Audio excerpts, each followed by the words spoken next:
Hello, welcome to a reading from the Bible of 1 Corinthians chapter 7. Now, for the matters you wrote about, it is good for a man not to have sexual relations with a woman. But since sexual immorality is occurring, each man should have sexual relations with his own wife, and each woman with her own husband.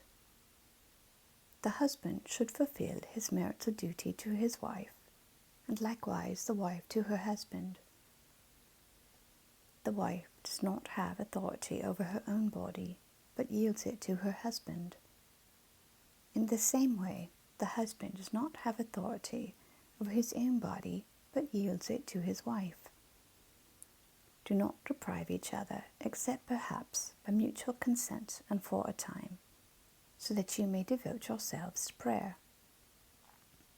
Then come together again, so that Satan will not tempt you because of your lack of self-control. I say this as a concession, not as a command. I wish that all of you were as I am. But each of you has your own gift from God. One has this gift, another has that. Now, to the unmarried and the widows I say, it is good for them to stay unmarried as I do. But if they cannot control themselves, they should marry, for it is better to marry than to burn with passion. To the married I give this command, not I, but the Lord. A wife must not separate from her husband, but if she does, she must remain unmarried, or else be reconciled to her husband, and a husband must not divorce his wife. To the rest I say this, I, not the Lord.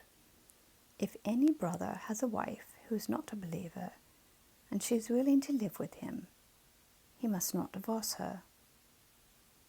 And if a woman has a husband who is not a believer, and he is willing to live with her, she must not divorce him. For the unbelieving husband has been sanctified through his wife, and the unbelieving wife has been sanctified through her believing husband. Otherwise your children would be unclean, but as it is, they are holy. But if the unbeliever leaves, let it be so. The brother or the sister is not bound in such circumstances. God has called us to live in peace. How do you know, wife, whether you will save your husband? Or how do you know, husband, whether you will save your wife? Nevertheless, each person should live as a believer in whatever situation the Lord has assigned to them, just as God has called them. This is the rule I lay down in all the churches. Was a man already circumcised when he was called? He should not become uncircumcised. Was a man uncircumcised when he was called? He should not be circumcised. Circumcision is nothing, and uncircumcision is nothing. Keeping God's commands is what counts. Each person should remain in the situation they were in when God called them. Were you a slave when you were called? Don't let it trouble you, although if you can gain your freedom, do so. For the one who was a slave when called to faith in the Lord is the Lord's free person. Similarly, the one who was free when called is Christ's slave. You were bought at a price. Do not become slaves of human beings. Brothers and sisters, each person, as responsible to God, should remain in the situation they were in when God called them. Now, about virgins, I have no command from the Lord, but I give a judgment as one who by the Lord's mercy is trustworthy. Because of the present crisis, I think that it is good for a man to remain as he is. Are you pledged to a woman? Do not seek to be released. Are you free from such a commitment? Do not look for a wife. But if you do marry, you have not sinned. And if a virgin marries, she has not sinned. But those who marry will face many troubles in this life, and I want to spare you this. What I mean, brothers and sisters, is that the time is short. From now on, those who have wives should live as if they do not. Those who mourn as if they did not. Those who are happy as if they were not. Those who buy something as if it was not theirs to keep. Those who use the things of the world as if not engrossed in them. For this world in its present form is passing away. I would like you to be free from concern. An unmarried man is concerned about the Lord's affairs, how he can please the Lord.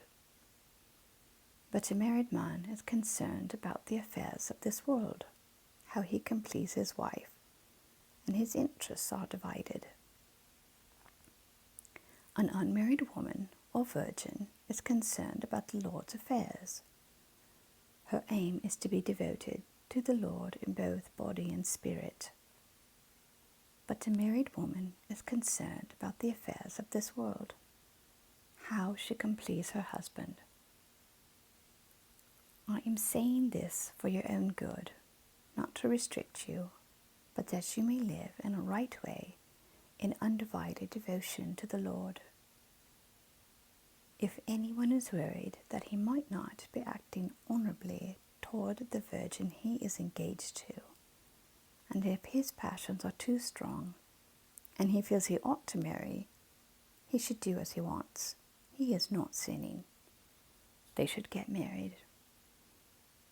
But the man who has settled the matter in his own mind, who is under no compulsion, but has control over his will, and who has made up his mind not to marry the virgin, this man also does the right thing. So then, he who marries the virgin does right, but he who does not marry her does better. A woman is bound to her husband as long as he lives. But if her husband dies, she is free to marry anyone she wishes, but he must belong to the Lord. In my judgment, she is happier if she stays as she is. And I think that I too have the Spirit of God. Amen. Thank you for listening.